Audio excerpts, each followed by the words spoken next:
राधे राधे दोस्तों।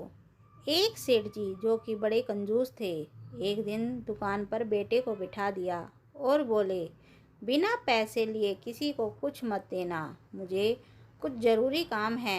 मैं बस यूं गया और यूं आया। अचानक सेठ जी के जाने के पश्चात दुकान पर एक संत आए जो अलग अलग जगह से एक समय की भोजन सामग्री लेते थे।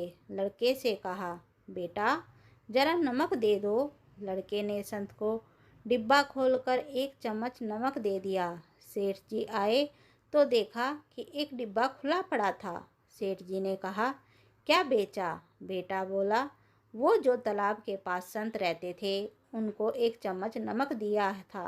डिब्बा देखकर सेठ का माथा ठनका और बोले, अरे मूर्ख, इसमें तो जहरीला पदार्थ है। अब सेठ जी भागकर संत जी के पास गए। संत जी भगवान को भोग लगाकर थाली लिए भोजन करने बैठे ही थे कि सेठ जी दूर से ही बोले, महाराज जी रुकिए, आप जो नमक लाए थे वो जहरीला पदार्थ था, आप भोजन नहीं करें।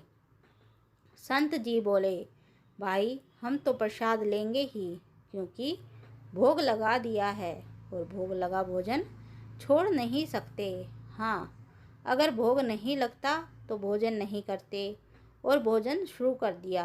सेठ जी के होश उड़ गए, बैठ गए वहीं पर। रात पड़ गई तो सेठ जी वहीं सो गए और कहीं संत जी की तबीयत खराब हुई तो कम से कम वैद्य जी को दिखा देंगे, इससे संत की जान भी बचेगी और वो बदनामी से भी बच जाएंगे। यही सोचते सोचते नींद आ गई।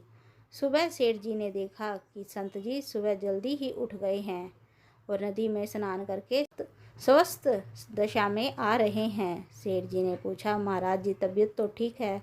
संत बोले, सब भगवान की कृपा है। कहकर मंदिर खोला तो देखते हैं कि भगवान के श्री विग्रह के दो भाग हो गए और शरीर काला पड़ गया। अब तो सेठ जी सारा मामला समझ गए कि अटल विश्वास से भगवान ने भोजन का जहर भोग के रूप में स्वयं ग्रहण कर लिया और भक्त को प्रसाद का ग्रहण कराया। सेठ जी ने घर आकर बेटे को घर दुकान संभलवा दी और स्वयं भक्ति करने संत की शरण में चले गए। शिक्षा, भगवान को निवेदन करके भोग लगाकर ही भोजन करे। भोजन अमृत बन जाता है। भगवान खुद विष पी सकते हैं मगर भक्तों को प्रसाद स्वरूप अमृत पान ही कराते हैं।